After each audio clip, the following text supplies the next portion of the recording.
The most powerful woman in the country was sitting under my lights, live, in front of 4 million people, when a 3-year-old in a borrowed velvet dress slipped a nanny's hand at the edge of the set and ran straight across the cables to me and called me mama into a hot microphone before anyone could stop her.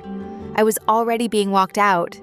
2 minutes earlier, the chairman of the Merrick Empire had leaned to a floor manager, and the floor manager had touched my elbow and said the client wanted the freelance lighting crew off the floor, now, quietly. And I had set down my brass meter and gone, the way the woman who hangs the lights always goes, unseen, out the side of the frame. Welcome, everyone! Don't forget to subscribe to the channel. And then a child I had never met in my life came across that bright floor at a dead run with her arms up and her face wide open, and she hit my legs and held on and said it again, "Mama, Mama!" And the whole studio went silent except for the hum of the lamps I had aimed myself. Sloan Merrick, the coldest alpha the city ever made, the woman I had buried in my heart 4 years before, turned in her chair under my key light and looked at the gray eyes the child had lifted to me. Her gray eyes, the eyes I had been told went into the ground stillborn. And her thumb went to the steel watch on her wrist and pressed, and did not let go. I am going to tell you how a woman who hangs other people's lights ended up holding the secret heir of the Merrick Empire on live television, in front of the whole country, and the woman who runs it. And being claimed, with the child everyone in that tower had sworn to me was dead by the coldest alpha in the city. But you have to let me go back, because nothing about that night makes sense until you understand the 4 years I spent grieving a daughter I was shown a grave for, and the one autumn before that when I was, very briefly, the most alive I have ever been. If you want to hear uncensored, too hot for YouTube stories, check out my Patreon in the description. Tell us where you are watching from and subscribe. I want to back up first. My name is Ren Halloway, and I read the light. Not auras, not anything you'd put on a sign. The light. The real thing, the way it falls on a face, and the truth it tells about that face, whether the face wants it told or not. Sit a person down in front of me and let me put a lamp on them and I can read. Somewhere behind my breastbone, in a place that has no name, what the light is finding. The lie under the makeup.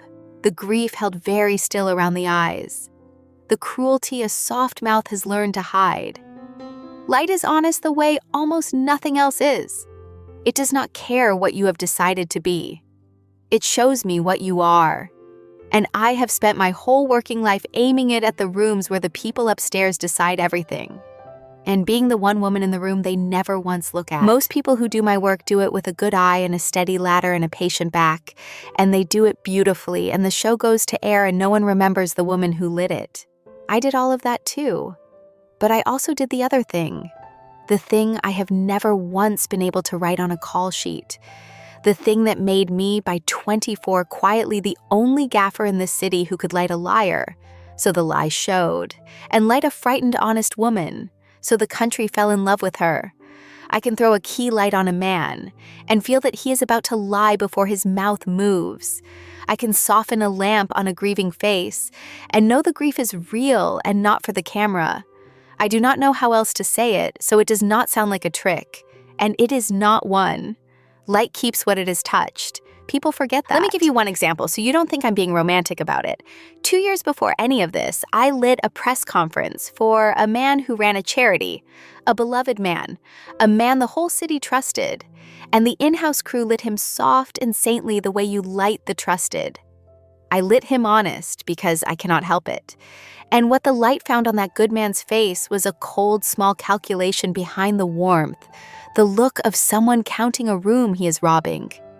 I said nothing. I had already learned that much from Nan. But I went home and could not sleep. And 3 months later, the man was on every screen in the country for stealing from the sick. And I sat in the dark and understood that I had read it on his face before anyone, with no proof but a feeling behind my breastbone.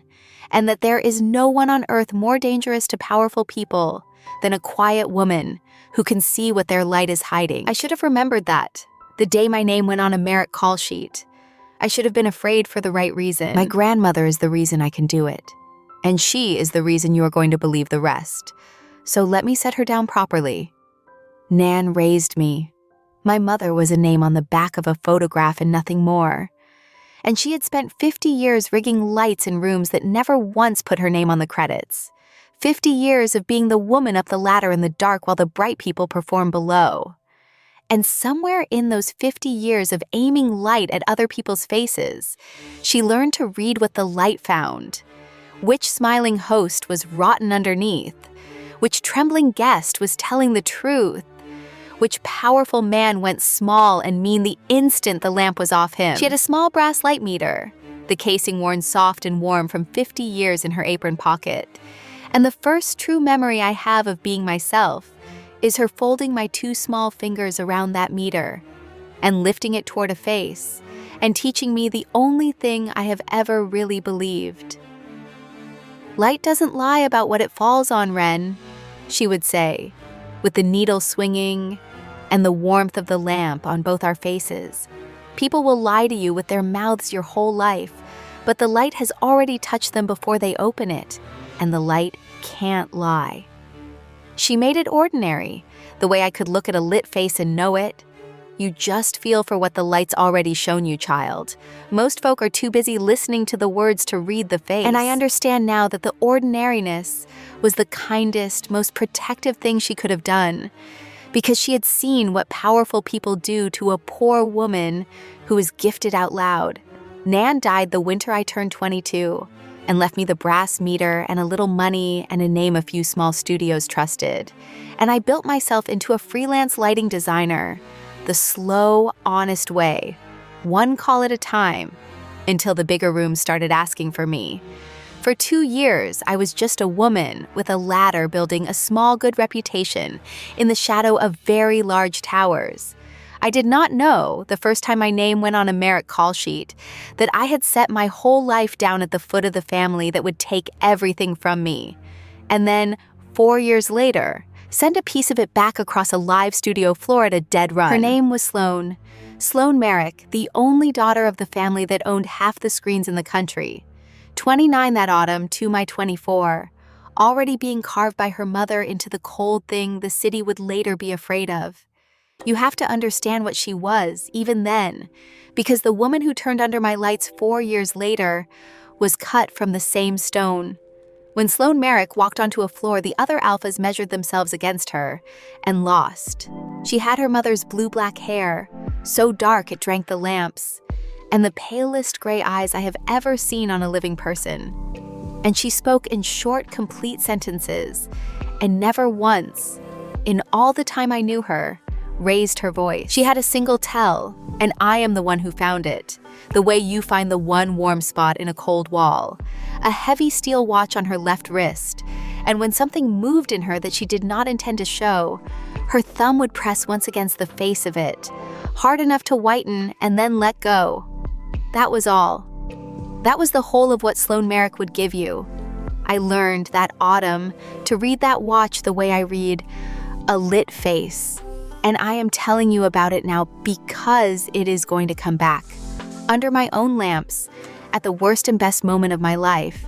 And I want you to already know what it means when her thumb finds that watch. We met because the Merrick people hired me to light a launch, and the in-house gaffer had flattered everyone into wax. Every face on the monitor smoothed into the same expensive nothing. I rebuilt it in an hour. It was not small talk. Nothing she did was small talk. I told her the truth, which is that I hadn't lit them flattering. I'd lit them honest, and that the man third from the left was about to lie to her about a quarter. So I did. He lied within the hour. She came back to my board after and pressed her thumb to her watch once and let go. That was the autumn. I'm not going to pretend it was slow or careful, because it was not. It was 24 and 29 and an empty studio after rap and a gift that someone finally wanted instead of looking past. She found reasons to be on floors I was lighting. She brought me liars to read for the pleasure of watching me find them in the light. She learned the shape of my hands on the dimmers, and I learned the tell of her watch. And somewhere in the middle of one wet autumn, the heir of the Merrick Empire, and the gaffer up the ladder in her dark fell into the kind of love that the people upstairs are never, ever allowed to keep. She told me once, at 2 a.m. with the work lights down to a single lamp, that she had spent her whole life being told that wanting was weakness, and that she had not known until me what it was to want a thing and not be ashamed. I believed her. God help me. I believed her all the way down. I want to give you one night of that autumn fully, because you have to understand what was real before you can understand what was stolen. It was the night I first read her, really read her, not the watch, but the woman. We were the last two in a dark studio, and I had her sitting in the one chair on an empty set, and I put a single soft lamp on her, the kind I'd use on someone I wanted the country to trust. And I looked at what the light found, and I could not help saying the true thing. "You think you have to be cold or you'll be eaten," I said. "Your mother taught you that." And the coldest alpha in the city sat in my lamp and looked at me for a long time, and her thumb went to her watch and pressed, and for the first time did not let go. And she said, very low, "Nobody has ever read me before. Everybody reads the watch and the name in the tower. There was a night near the end of that autumn that I have never told anyone, and I am telling you because it is the hinge the whole rest of this turns on. We had fallen asleep on the cot in my edit suite, and I woke before her and lay in the dark and did the thing alphas are not supposed to let you do, which is I put my face against the warm place under her jaw and read her by scent the way I read a face by light. And what was written there, under the cedar and the cold, expensive nothing she wore to be feared, was the truest, most defenseless thing I have ever found on a person. She woke and felt me reading her, and went still, the way she went still when I'd lit her honest. And she said, "What do I smell like to you?" Like a child asking whether the dark is safe. And I told her like the one warm room in a cold house. And she pressed her face into my hair and breathed me in like she was trying to memorize me. Like some animal part of her already knew she would have to find me again someday in the dark by scent alone. I did not understand then why that frightened me. I understand it now. So when I tell you about her mother, I want you to hold both things at once, that Cornelia Merrick broke my life on purpose, and that she had first spent 29 years breaking her own daughter into a person who could be used. Cornelia Merrick was the chairman of the family, and I had never once stood in a room with her, but I had grown up on stories of her the way other children grow up on weather. She had built the empire out of other people's debts and called it vision. She had not lost a thing she wanted in 40 years, and her daughter, the cold, pale air, had fallen in love with the woman who hung her lights. And worse, by the end of that autumn, was carrying a gaffer's secret like a lit fuse in a dry house, because by the time the leaves were down, I knew, and Sloan knew, that I was pregnant. We were happy about it. That is the part I have to make you believe, because everything after is built on a lie about exactly this. We were terrified and young and happy. And Sloan held my face in both hands in the dark of an empty set and said, "I will tell my mother. I will handle her." And I believed her. She had never once lied to me, and the thing between us by then was not something I could have walked away from if I had wanted to. And I did not want to. She told her mother. I know now exactly what that cost, though I did not see it for years. She walked into Cornelia Merrick's office and laid the whole of her life on the desk, the gaffer, the pregnancy, the future she meant to keep. And her mother listened to all of it with her hands folded, and then did the thing she does, which is to smile and agree and begin in total silence to take it apart. Sloan came to me that week and told me it had gone better than she'd feared. She believed it. That was the cruelest part of all of it, looking back, that her mother let her believe she had won, so that neither of us would be watching the dark for what was already moving in it. The trouble came dressed as care, a specialist, the best, Cornelia's own, who thought my pregnancy needed watching. A private clinic out past the edge of the city, quiet, discreet, the kind of place that exists so that powerful families never have to share a waiting room. And I was 24 and frightened, and in love with a woman whose family could give my child everything. And I let myself be moved out of my own life, one gentle, reasonable step at a time, until I was carrying the heir of the Merrick line in a clean white room a long way from anyone who had ever loved me, with Cornelia Merrick's people the only faces I saw. I went into labor early, alone, on a night of hard rain. Sloan was somewhere over the ocean on a deal her mother had arranged with what I now understand was perfect timing. The room was bright and clean and full of strangers, and I remember only pieces of it. The pain and the lights, those flat, shadowless clinic lights I hated on instinct because they hid everything, a kind of light my Nan would have spat at. And somewhere in the middle of it, a nurse's face, an older woman, gentle, who looked at me too long and too sadly, the way you look at someone a decision has already been made about. And then they told me my daughter had not lived. They told me gently, in that hateful flat light, and they showed me a paper with a doctor's signature. And a few days later, when I could stand, they took me to a small new stone in a quiet plot with a date on it and no name, because there had not been time for a name, and I knelt in the rain in front of it, and something in me that had been lit my whole life went out. I did not read the light in that room. I want you to understand that. The one time in my life it would have saved me. I was too far inside my own grief to read what the lamps were hiding. And they had chosen flat, hateful light on purpose. And I believed the paper because I had no strength left to disbelieve anything. There was one wrong thing. One. The old nurse, the gentle one, was not there the morning of the grave. And when I asked for her, I wanted, God knows why, to see the one face that had looked at me like a person. They told me she had left the clinic's employ. There was a beat before they said it, a tiny flat beat, the kind of pause a lie makes in a careful person's mouth. And some animal part of me filed it away, even as the rest of me was drowning. I did not chase it. I could not chase anything, but I kept it, the way you keep a single warm coordinate in a dark room, without knowing yet that it was the thread that 4 years later would pull the whole lie down. What they told Sloan was a different lie, built to fit a different wound. They did not tell her our daughter died.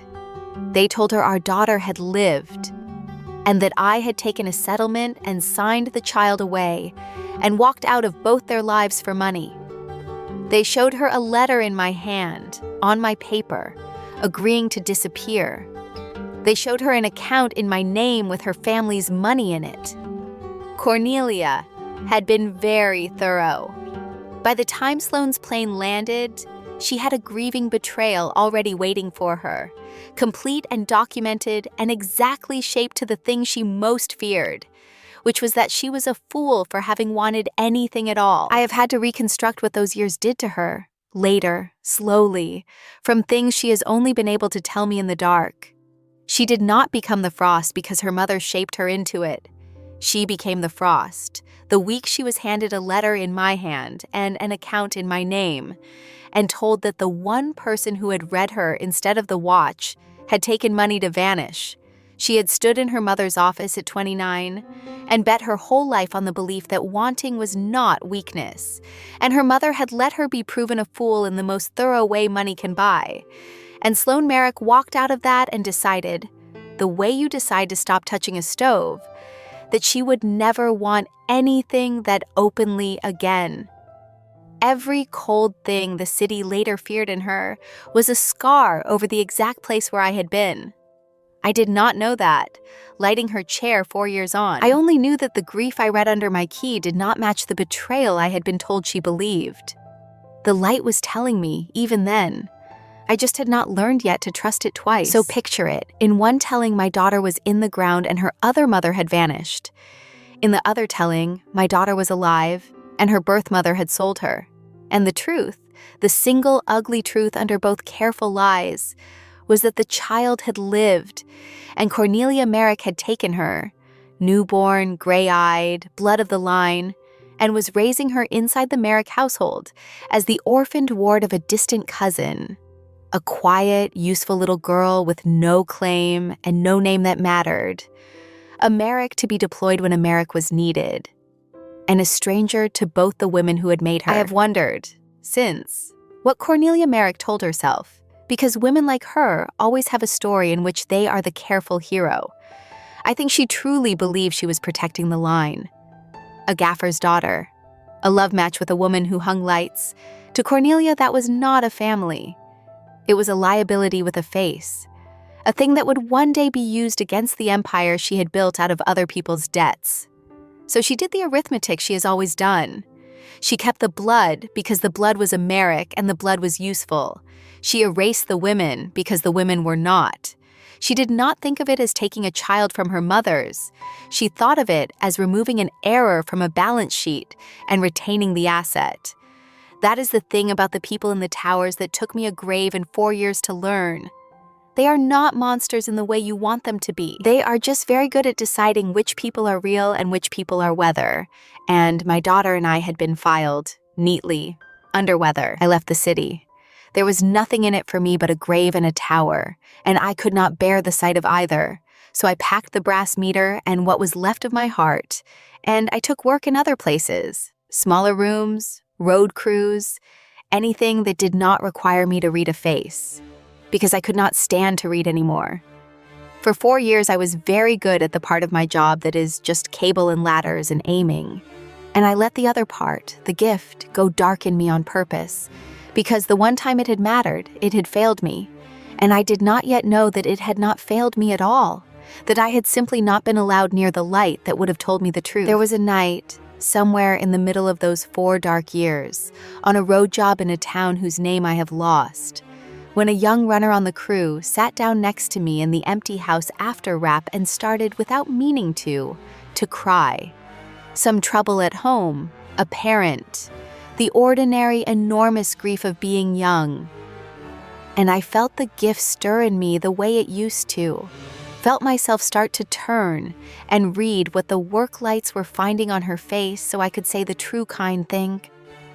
And I flinched away from it like a hand off a burner. I could not do it. I had knelt over a grave that turned out to be a forged stone, except I did not yet know it was forged. So all I knew was that the one time my gift had mattered most, it had let me kneel in the rain over a lie, and I had decided, without ever saying it out loud, that I would never trust what I saw under a light again. I aimed lamps for 4 years and refused to read a single soul. I want you to understand that this is what they took from me, on top of the rest. Not just my daughter, but the thing my grandmother had folded into my hands. Sloane, on her side, became the woman the city is afraid of. I heard about her the way you hear about weather in a country you used to live in. Sloane Merrick had taken the empire's reins early. Sloane Merrick had never been seen with anyone. Sloane Merrick was the frost, the coldest alpha in any room she entered. A woman who had apparently decided that her mother had been right all along about wanting.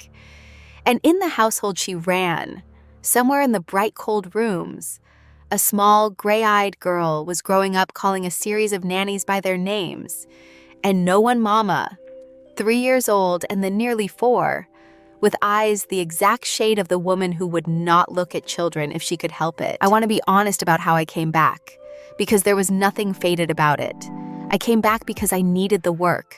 A national broadcaster was putting on a live primetime event, a long sit-down interview with the most private, powerful woman in the country, the kind of television that gets made once a year. And they wanted a freelance lighting designer with a name for making hard people look human.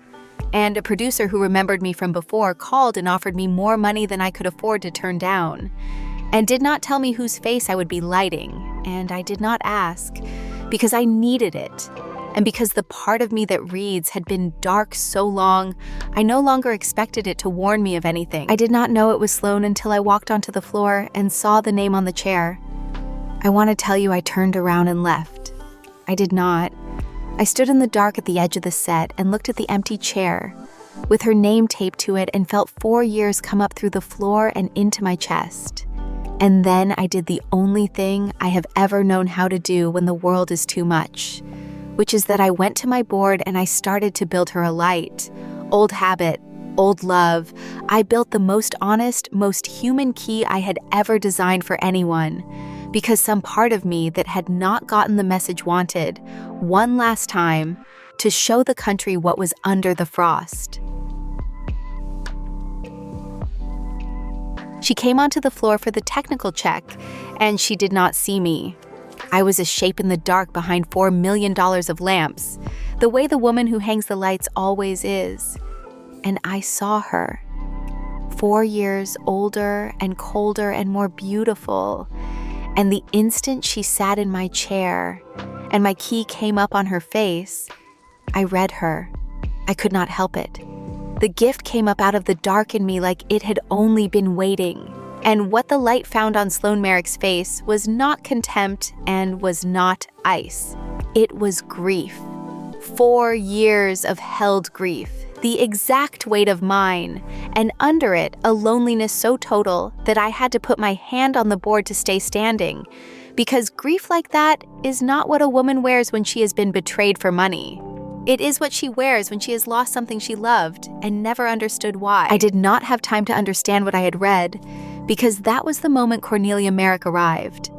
She came onto the floor in the wake of her daughter with her household around her, the way she goes everywhere.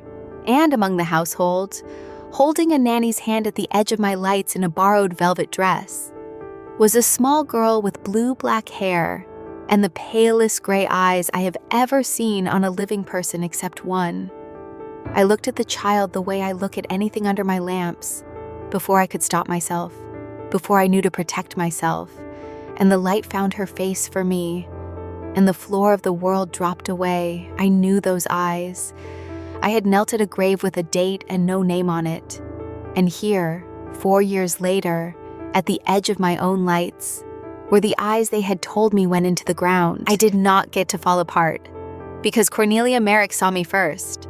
Across a studio full of people and equipment, the chairman of the Merrick Empire looked into the dark behind the lamps and found the one face she had paid 4 years and a forged grave to erase, and I watched her recognize me, and I watched her decide. She did not so much as change expression. She simply turned to a floor manager and said something low, and the floor manager came to me with an apology already on his face and his hand already on my elbow.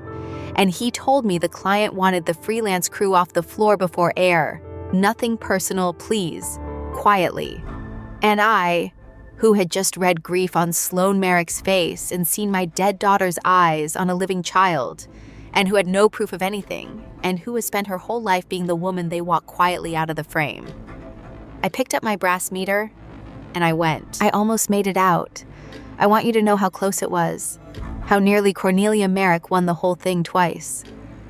I was at the side door with the rain waiting beyond it when they went to air, when the lights I had built came up on Sloan Merrick's face for 4 million people. And the child, who had been set to one side with her nanny to watch the family's great moment, the way she had been set to one side her whole small life, caught something on the air of that floor that no forged paper and no flat clinic light could ever erase. She caught my scent. A pup does not forget the scent of the one who carried her, not ever, not under any lie. And across a hot, bright studio, my daughter lifted her head like a small animal that has heard the one true thing in a world of noise, and let go of the nanny's hand, and ran. She came across the live floor at a dead run, 3 years old and certain, straight through the cables and the marks and the 4 million watching eyes. And she did not run to the cold, beautiful woman in the chair under my lights. She ran to me, to the lighting tech being walked out the side door.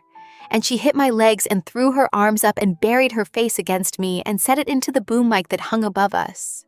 Clear as anything, twice, "Mama, Mama." And I went down onto my knees on that studio floor and gathered up the child they had buried. And I read her face 6 inches from mine in the light I had built. And she was mine. She was ours. She had Sloan's gray eyes and my Nan's stubborn chin. And she was warm and real and alive in my arms. And the whole country was watching. Silence, on a live set, is the loudest thing there is. For 1 full second, nobody moved. And then Sloan Merrick stood up out of her chair under my key light. Slow. The way you stand when the floor is no longer something you trust. And her thumb went to the steel watch on her wrist and pressed, hard enough to whiten, and did not let go. And she looked at the child in my arms, and at the gray eyes lifted toward her. And I watched 4 years of forged grief meet the impossible living truth of it. And I watched the frost of the Merrick Empire understand, in front of 4 million people, that her mother had told her a daughter was lost, who had been 3 rooms away the whole time. Cornelia Merrick moved to save it the way she has saved everything for 40 years, smooth and fast and merciless. She came toward us with a smile already on for the cameras and her voice pitched warm. Oh, the poor child's confused. She's overtired. Someone fetch her. Reaching for my daughter with the same hands that had carried her out of my life. And the nanny started forward. And for 1 second, the machine of the Merrick family began to close back over the truth the way it always had. And that, Cornelia's hand reaching for my child under my own lights, was the thing that brought the gift up in me all the way. 4 years of dark burning off at once. And I stood up with my daughter in my arms. And I did the one thing I have never done in my life. I stepped into the light on purpose. Don't, I said. And it carried, because I had built that room to carry a quiet voice. I said it to the gallery, to the crew I had worked beside all day, my own people, and the key stayed up. And I turned to the cameras with my daughter on my hip, and I told the country the truth in the plain, flat order of it, because the truth does not need decoration when the light is already on it. My name is Wren Halloway. 4 years ago, this woman's mother put me in a private clinic and told me my daughter was stillborn and showed me a grave. And she told her own daughter that I took money and signed the baby away. We were both lied to. The child was alive. Cornelia laughed, light and sad, the practiced laugh of a powerful woman dismissing a hysteric. And she turned to the cameras to do what she does. And I had been waiting my whole life to read a face like hers in light like this. You can't prove a word, she said. Gentle, lethal. And I said, I don't have to. Because I had remembered the one wrong thing. The gentle old nurse who left the clinic's employ between my labor and my grave. And a producer's runner had spent the technical hour on my whispered word tracking a name through 4 years of records.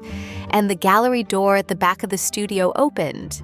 And an older woman in a plain coat came out into the edge of my lights, with a folder held against her chest, like something she had been carrying a long time. She was the nurse.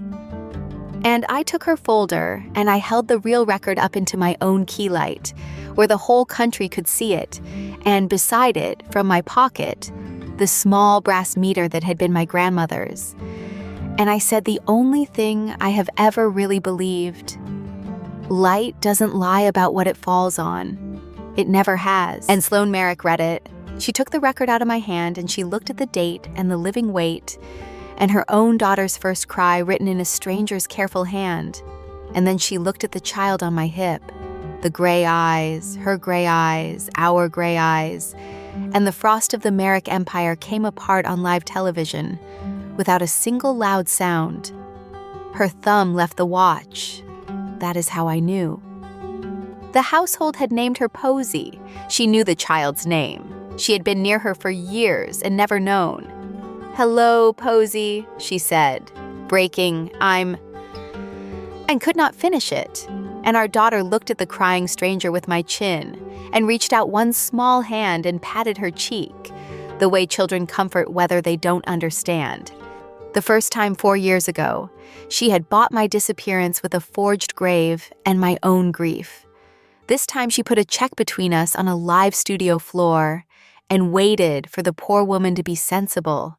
And I looked at the check, and I looked at the woman who had buried my living daughter to keep a bloodline tidy. And for the first time in my life, I was not the woman they walked quietly out of the frame. I tore it in half under my own lights, where the country could see, and I said, You already bought my disappearance once. It was the most expensive thing you ever wasted your money on. I have to tell you about my crew, because they are the reason the lights stayed up. They were not my friends. Freelance crews never are. You meet at call and part at wrap. But they had watched me build an honest key all day, and they had heard a child call me mama on a hot mic. And when the gallery could have killed my lights to spare the client and save themselves a powerful enemy, not one of them touched a fader. The key stayed up. The cameras stayed on. Somewhere up in the dark gallery, a board operator I had known for 6 hours decided that the woman on the floor with the torn check was worth more than the chairman of the Merrick Empire, and left the truth lit. 4 million people stayed because the people who run the lights chose, for once, not to walk the right woman quietly out of the frame. I have thought about that more than almost anything since. It is a small thing, and it is the whole thing. They left me in the light. Sloane Merrick turned to her mother then, in front of 4 million people and the board and the country, and she did the thing she had been unable to do at 29. "You told me she sold our daughter," she said, very quiet, the watch forgotten on her wrist. "You let me grieve a child you had upstairs. You let me become this..." And she did not finish it, because there is no end to that sentence, and she did not need one. She turned her back on her mother on live television, which in that family is the only death that counts, and she looked at me and at Posey, and she said, loud enough for the boom in the gallery and the whole watching country, the thing that ended my 4 years of dark: "Come home, both of you." We did not go home that night, of course. Real lives don't fold up that neatly. There were lawyers and a board and a grandmother to be answered for, and a small girl who had 2 mothers she had to learn from the beginning, slowly, in warm light, on her own time. But I want to give you the end of that first night anyway, because I earned it, and so did she. They cut the live feed eventually. Too late. The country had already seen everything, and the great hot lights came down one bank at a time, my crew killing them gently the way you turn down the lamps in a room where something has finally been allowed to rest, until the whole studio was dark except for the single soft key I had built for Sloane Merrick's honest face, still burning on its stand. And the 3 of us sat down together on the floor of that empty set inside that one warm light, and our daughter fell asleep between us with a fistful of each of our shirts, and Sloane reached across her and took my hand, and did not press anything, did not hold anything in, and we just stayed there, in the one true light, where nobody had ever been able to lie to me. It took months, the real version. There were lawyers and a board that had to choose between its chairman and its CEO, and chose in the end the one who had told the country the truth on its own air. Cornelia Merrick kept her money and lost the only thing she had never once counted as an asset, which was the belief of her daughter. And she lives now in a cold, clean house with no one in it, which is the only justice I have ever found that fit the crime. And Posey got 2 mothers, slowly, the way a child should get anything that matters. First me, who she had run to by blood, and then Sloane, who she had to learn, who sat on a great many floors in a great deal of patient, warm light, waiting for a small, gray-eyed girl to decide she was safe. I relit that house, in the end, room by room. I took down the flat, cold lighting Cornelia had lived under for 40 years and built warm, honest light into every corner of it, until there was nowhere left in the Merrick Tower that a person could be lied to. And Sloane walked through it the first night it was done and pressed her thumb to her watch out of old habit, and then looked at me and took it off and set it down. So that is the whole of it, the 4 dark years and the one bright minute that ended them. People ask me now, because people do ask, after a thing like that goes out to 4 million homes, how I could have believed a forged grave for 4 years, how a woman who reads the truth in light could have been so completely fooled. And I tell them the truth, which my grandmother gave me with her hand around mine, and a warm lamp on both our faces. The light cannot lie, but they can keep you from the light. They can put you in a flat, hateful room and stand between you and the lamp that would have told you everything. The gift was never the trick. The gift is staying close enough and quiet enough and brave enough to read what the light found, and refusing the second time to be walked quietly out of the frame. My name is Wren Holloway. I read the light. And the light, in the end, gave me back my daughter and the only woman I ever wanted. And it never, not once, told me a single lie.